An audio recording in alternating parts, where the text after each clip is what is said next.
روس کے پاس تو خیر کچھ ہے ہی نہیں دینے کے لیے، لیکن چین کچھ ہتھیار دے سکتا ہے، لیکن ہتھیار دینے سے بڑھ کر وہ چین ایران کے لیے ایکٹیولی کوئی کردار ادا نہیں کرے گا، جس طرح ہمارے دانشوروں کو توقع تھی۔ اور ہمارے دانشور تو یہ بھی کہہ رہے تھے کہ امریکہ ایران پر کبھی حملہ نہیں کرے گا، کیونکہ پھر ایران امریکہ کے اڈوں کو خطرے میں ڈال دے گا۔ بات یہ تھی کہ یہ سب کچھ طے تھا، یہ کوئی اچانک نہیں ہوا، اور اسرائیل اور ٹرمپ اس مسئلے میں ایک ہیں۔ ٹرمپ نے اسرائیل کی حمایت کی، مدد کی، اور اس وقت بھی جب اسے ہتھیاروں کی یعنی جو ڈیفنس کی صلاحیت ہے اس میں اضافے کے لیے بڑی ڈیسپریٹ وہ کوششیں کر رہا ہے، تو امریکہ نے اس کی مدد کی ہے اور ایک ہتھیاروں کی بہت بڑی کھیپ اسرائیل کو پہنچائی گئی ہے۔ لیکن صورتحال یہ ہے کہ اسرائیل اپنی بے پناہ اسلحی دولت کے باوجود ایرانی میزائلوں کا مقابلہ نہیں کر پا رہا۔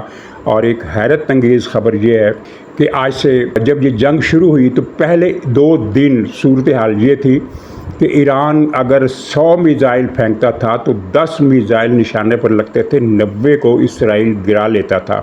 جنگ کے 8ویں دن اور 9ویں دن صورتحال یہ ہو گئی کہ ایران اگر 100 میزائل پھینکتا تھا تو ان میں سے 35 میزائل نشانے پر جا کر لگتے تھے، یعنی 10 کے بجائے وہ 35 ہو گئے، اور اسرائیل جو ناکارہ کرتا تھا ہتھیار ایران کے، ان کی شرح 90% سے کم ہو کر 65% ہو گئی۔ اور 10ویں دن جنگ کے حالات یہ تھے کہ ایران کے میزائلوں کی لگ بھگ 40% تعداد جو تھی وہ نشانے پر لگ رہی تھی، اور تل ابیب میں ایک دہائی مچی ہوئی ہے کہ ایران کے میزائلوں سے ہم کیسے بچیں۔ اور آپ نے یہ ویڈیو دیکھی ہوں گی، تصویریں دیکھی ہوں گی کہ اسرائیل سے یہودیوں کا انخلاء ہو رہا ہے تل ابیب میں۔ میں نہیں کہتا کہ لاکھوں کی تعداد میں نکل رہے ہیں، لیکن ہر روز سینکڑوں کی تعداد میں اسرائیل سے لوگ بھاگ رہے ہیں، اور یہ جو لوگ بھاگ رہے ہیں یہ واپس اسرائیل نہیں آئیں گے، اور نہ ہی اسرائیل کو اب ماضی کے پرامن حالات کبھی مل سکیں گے۔ وہاں کچھ نہ کچھ ہوتا رہے گا۔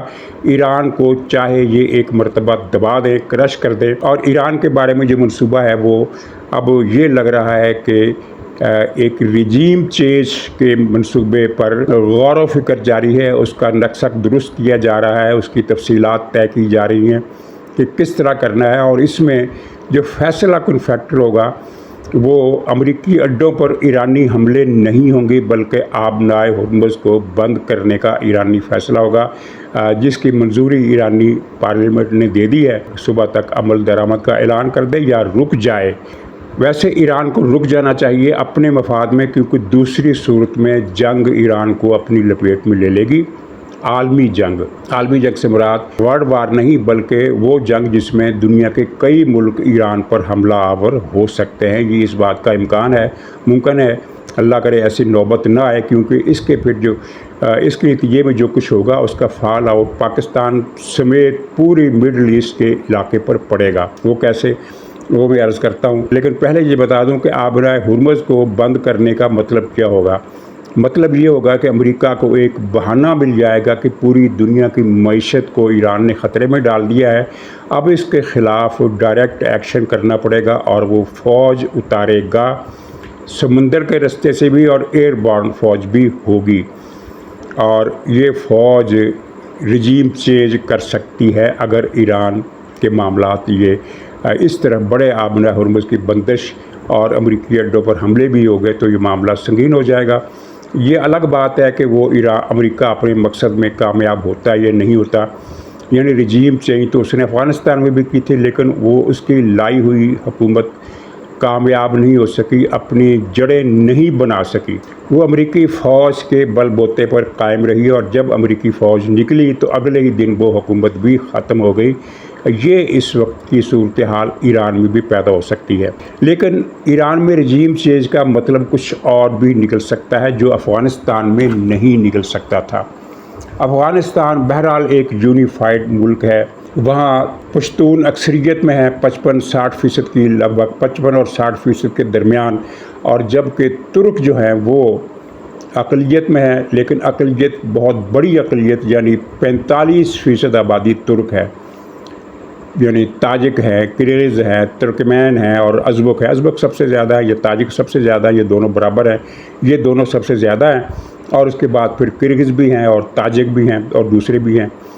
لیکن یہ جو ترک قومیتیں ہیں یہ مل کر 45% بناتی ہیں، لیکن ان میں ہر زمانے میں یہ اتفاق رہا ہے کہ افغانستان کو متحد رکھنا ہے، افغانستان سے الگ نہیں ہونا، یعنی تخت کابل پر اپنا اثر زیادہ ڈالنا ہے۔ چنانچہ وہاں پشتون اور ترک دھڑوں میں جو کشمکش ہوتی ہے وہ اس بات پر ہوتی ہے کہ کابل میں زیادہ کنٹرول کس کا ہوگا، کابل کی بیوروکریسی میں زیادہ کنٹرول کس کا ہوگا۔ علیحدگی کا وہاں کوئی تصور نہیں ہے۔ جب طالبان نے تاجکوں پر بے انتہا مظالم ڈھائے تھے تب بھی تاجکوں میں علیحدگی کی کوئی تحریک نہیں تھی۔ لیکن ایران کا مسئلہ مختلف ہے۔ اگر آپ ایران کے نقشے کو دیکھیں تو آپ کو نظر آئے گا کہ ایران کا جو آؤٹر رنگ ہے وہ سارے کا سارا ان صوبوں پر مشتمل ہے جو ایران سے علیحدگی چاہتے ہیں۔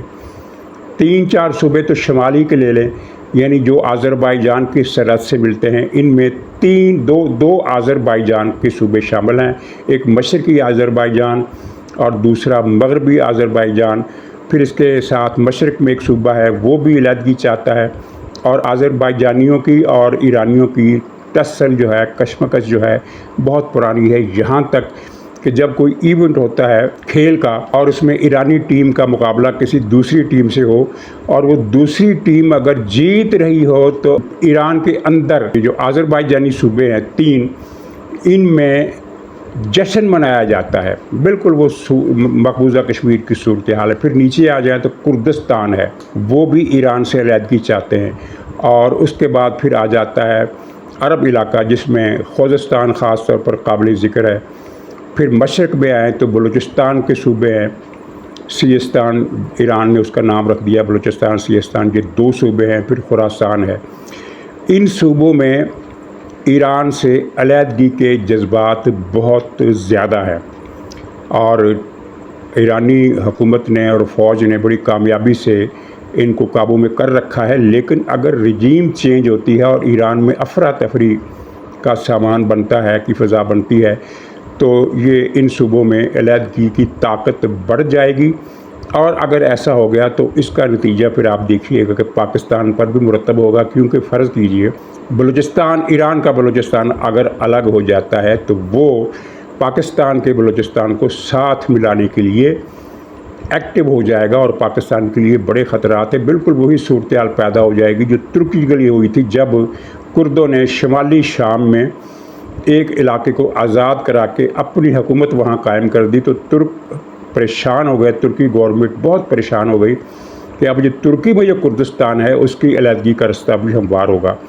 وہ تو پھر حالات نے ترکی کی مدد کی کہ ترکی میں بشار الاسد کا تختہ الٹ دیا گیا، احمد الشرع کی حکومت آ گئی اور اس حکومت نے ترکی حکومت کی کرد تنظیموں سے صلح کرا دی۔ اس صلح میں ترکی کی کرد تنظیمیں بھی شامل ہیں اور شمالی شام کی کرد انتظامیہ کے لوگ بھی شامل ہیں، اور اس طرح باہمی صلح صفائی سے ایک ٹروس ہو گیا ہے جس کے تحت نہ ترکی کردوں کو مارے گا نہ کرد ترکوں کو ماریں گی۔ وہاں تو یہ اچھی بات ہوگی، لیکن اگر ایران ٹوٹتا ہے تو یہ پاکستان کے لیے ایک خطرے کی گھنٹی ہوگی۔ اس لیے پاکستان کی حکومت جو ہے وہ زیادہ سرگرم ہے، پاکستان کی فوج زیادہ سرگرم ہے کہ ایران کی سالمیت برقرار رہنی چاہیے، کیونکہ اس کے خطرات پھر صرف یہی نہیں بلکہ اس کے اثرات مڈل ایسٹ پر بھی پڑیں گے، سعودی عرب پر پڑیں گے، امارات پر پڑیں گے، کیونکہ جب یہ اتنا بڑا اتھل پتھل ہو جائے گا ایران کے جنوبی علاقوں کی طرف تو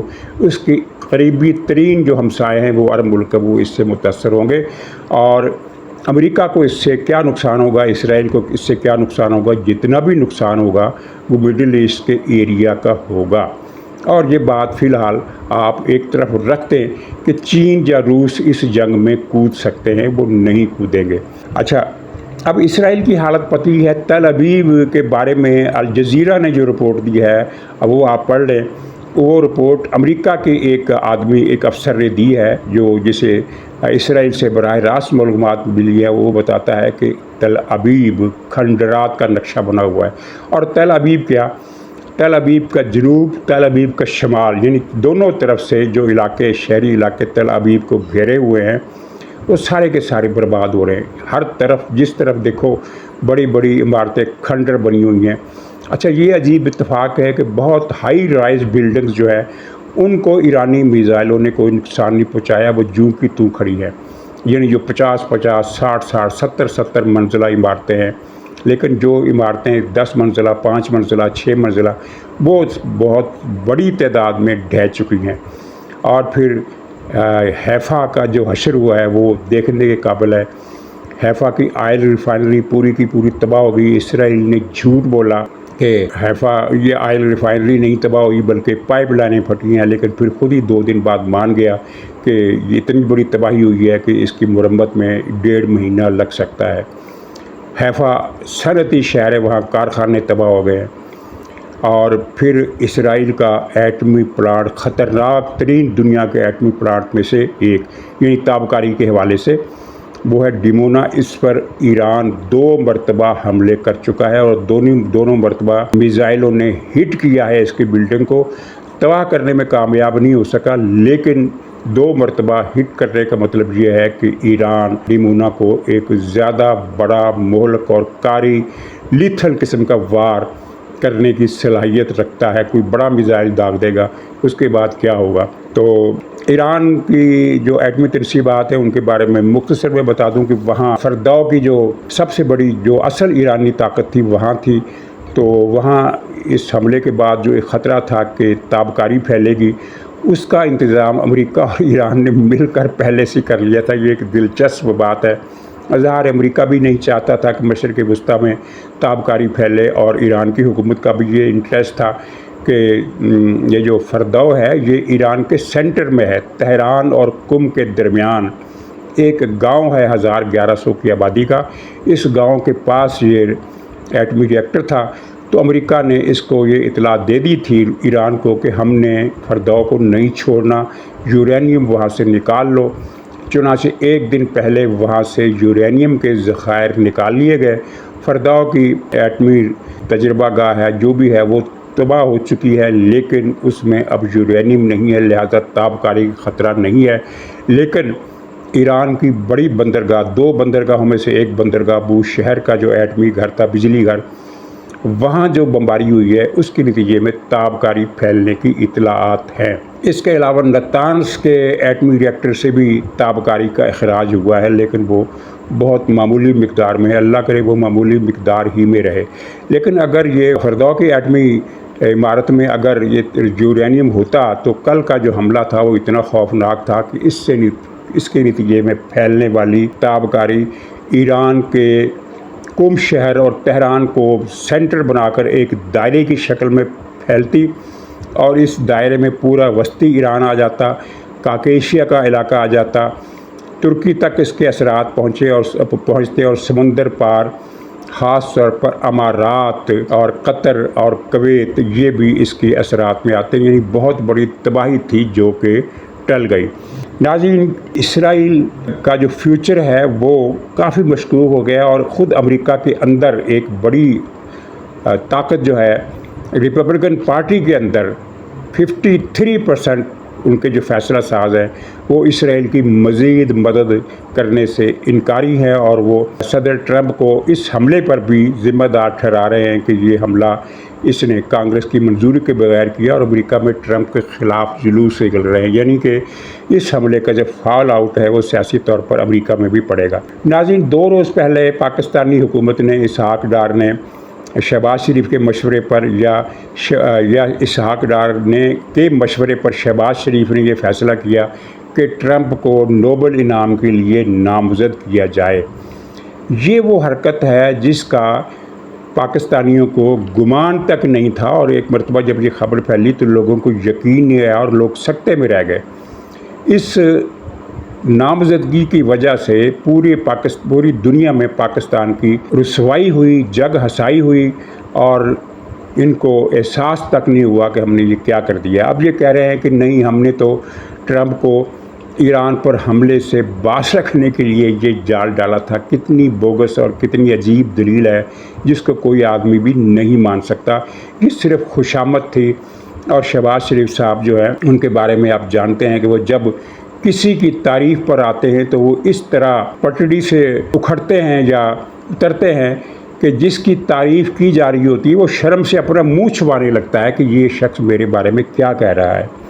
تو یہ خوشامد کا ایک حربہ تھا جس کی کوئی تک تھی نہ ضرورت، اور پھر اصولی طور پر اگر دیکھا جائے تو یہ انتہائی ظالمانہ فیصلہ بھی تھا کہ وہ ٹرمپ جس کے آنے کے بعد غزہ میں قتل عام تیز ہوا۔ یہ ٹرمپ تو کہتا تھا کہ میں آؤں گا تو جنگیں ختم کراؤں گا، لیکن ٹرمپ کے آنے کے بعد غزہ میں قتل عام تیز ہوا ہے، اور ٹرمپ نے ایک مرتبہ بھی نہیں کہا، بائیڈن نے تو پھر بھی 2-3 مرتبہ اسرائیل سے کہا کہ ہاتھ ہولا رکھو، لیکن ٹرمپ نے تو ایک مرتبہ بھی یہ نہیں کہا۔ گویا کہ ٹرمپ براہ راست قاتل ہے ہزاروں غزہ کے لوگوں کا جو اس کے آنے کے بعد شہید کیے گئے۔ تو اس قاتل کو نوبل امن انعام کے لیے نامزد کرنے کی پاکستان کو کیا ضرورت تھی؟ یہ ایک سمجھ سے بالا تر مسئلہ ہے۔ پاکستانی فوج نے جو عزت کمائی تھی وہ انہوں نے گنوانے کی کوشش کی ہے۔ اللہ کرے جو ڈیمیج ہوا ہے وہ کنٹرول ہو جائے۔ ناظرین اجازت دیجیے، انشاءاللہ اگلے ولاگ میں پھر ملاقات ہوگی، تب تک کے لیے خدا حافظ۔